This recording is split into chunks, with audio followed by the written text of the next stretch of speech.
It was a wonderful time that we lived in. We just didn't know we were living with a pedophile. I didn't know what he was doing.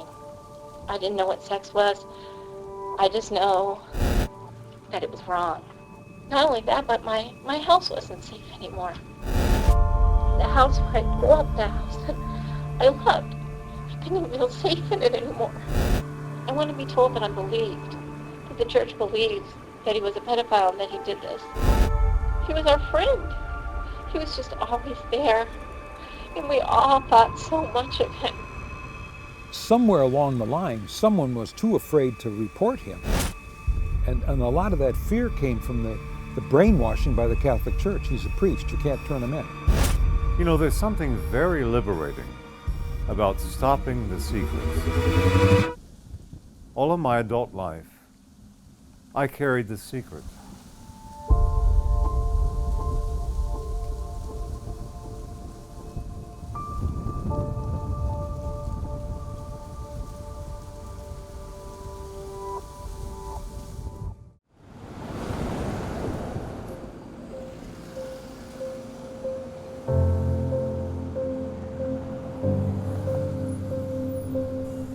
Good morning, ladies and gentlemen.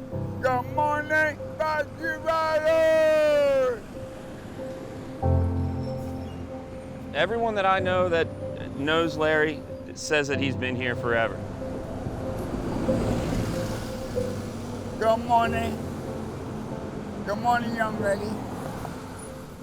Larry doesn't ask anybody for anything. He just sits out here and brightens everyone's day. Good morning. Good morning. If they might be feeling down, I'm gonna brighten their day up. That's what they call me, the good morning man. Right here, what kept me going to the graveyard and back to prison. Good morning, sir. Yes, sir. Good morning. Good morning, Boston Riders. Good morning. Good morning. Thank you.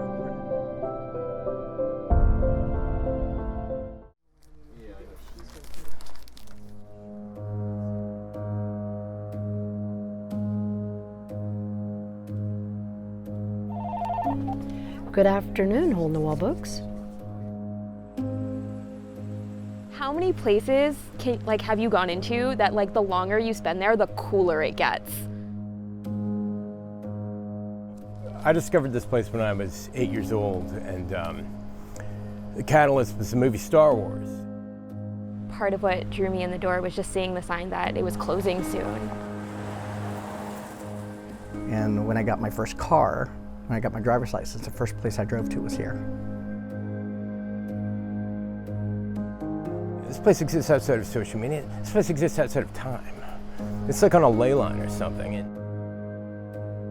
Places like this are really indispensable, and we're going to find that out when they're gone because people are going to want them.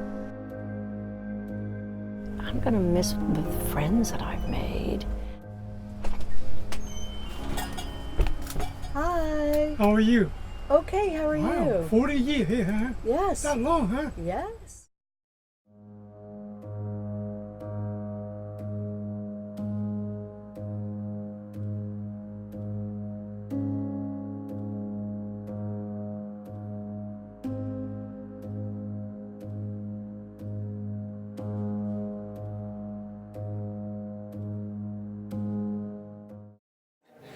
We're going to give the card to a single mother. Marilyn Lacey.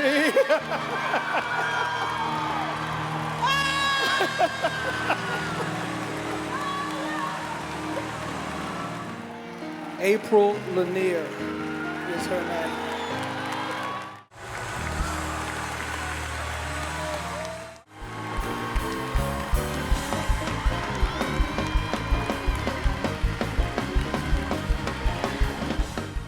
I was just so happy to know that he saw me. He saw me and he saw my struggles. I just love God so much. This was a godsend. Nobody could have imagined this. No one could have scripted this. It was exactly what I needed at the right time.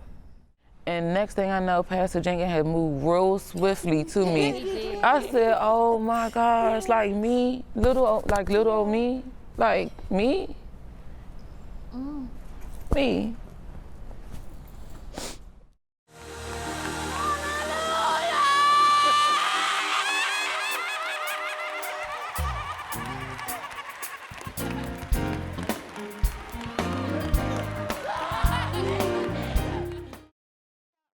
I am the ALEXANDERVR.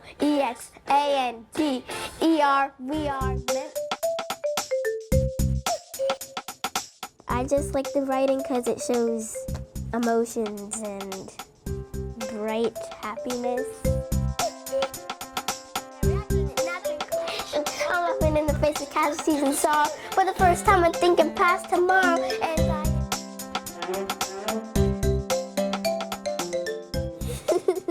I haven't read them, but they still sound interesting.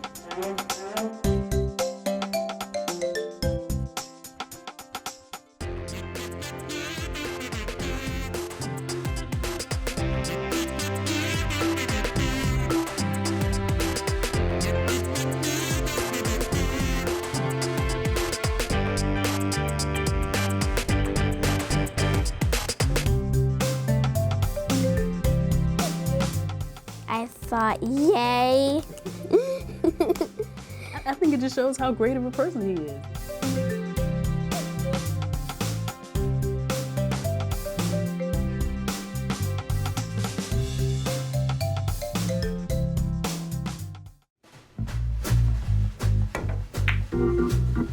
It's a gift from God. God gives all of us different gifts. That's one gift God gave me. I came out of a little town of Pekin, 250 people, and here I am, set the record of 1,250. I was a gambler. I gambled 62 years. I quit gambling like 2 years ago. I started hitting these balls, and I'm getting close to making some. I never missed. It was like a machine. 1250, 500 in a row, 707 in a row. And that night, I made 1,250 shots in a row. At 2 o'clock in the morning, they wanted to stay open because I did not miss. And I was so exhausted, I was ready to quit. Yeah, I was 50 years old. I'm 81. My nickname on my jacket is Mr. Spot Shot. It was a gift.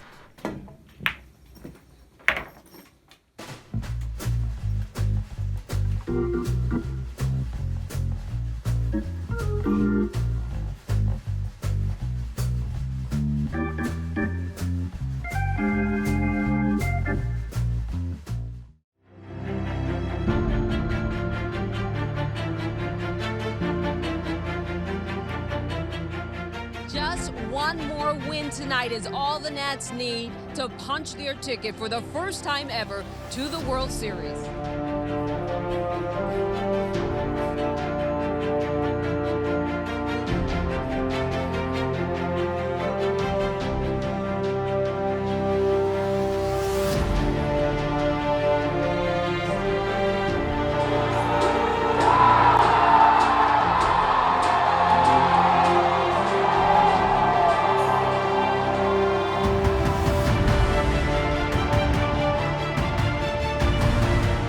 The most fantastic day in my life.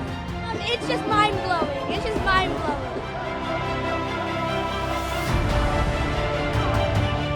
If the team believes in it, we believe in it. It was a feeling like no other, just pure euphoria. What a relief. And there's a broom because we swept the St. Louis Cardinals.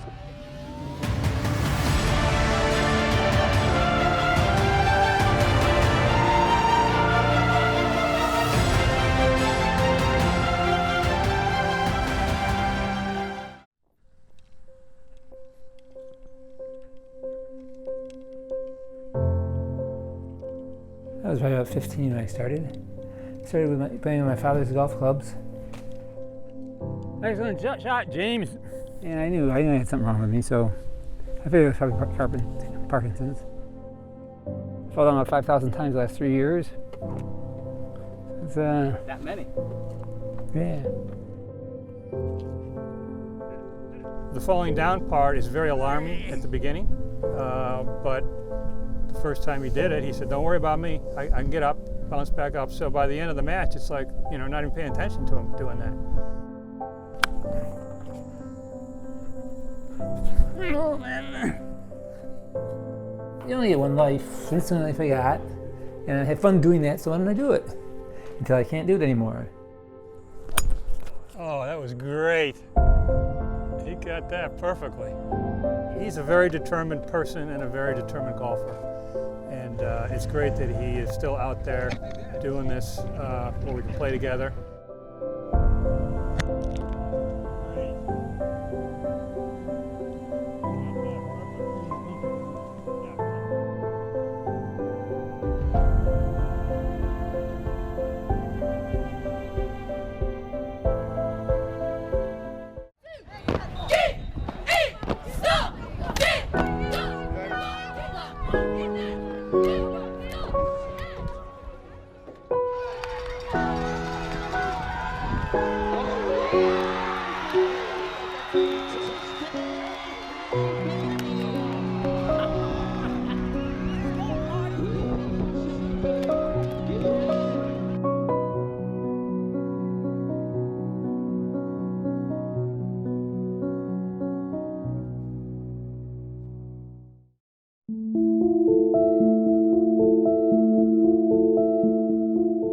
That's one of the crazy things about having the BRCA gene. Like, it's sleeping inside of you. It's been sleeping inside of you for generations, and like, it's in 3 of the people in this photo, and they just don't even know. Like, tapping, my grandfather on the shoulder and saying, like, that little baby at your feet is gonna have a daughter that's gonna get breast cancer. I had an entirely preventable form of cancer, and I now had 2 kids who might have that kind of cancer, and that, like, you can mess with me, but they mess with my kids. Them not telling me resulted in my cancer. And my story hopefully has a happy ending, but it didn't necessarily have to. Like, I could have died.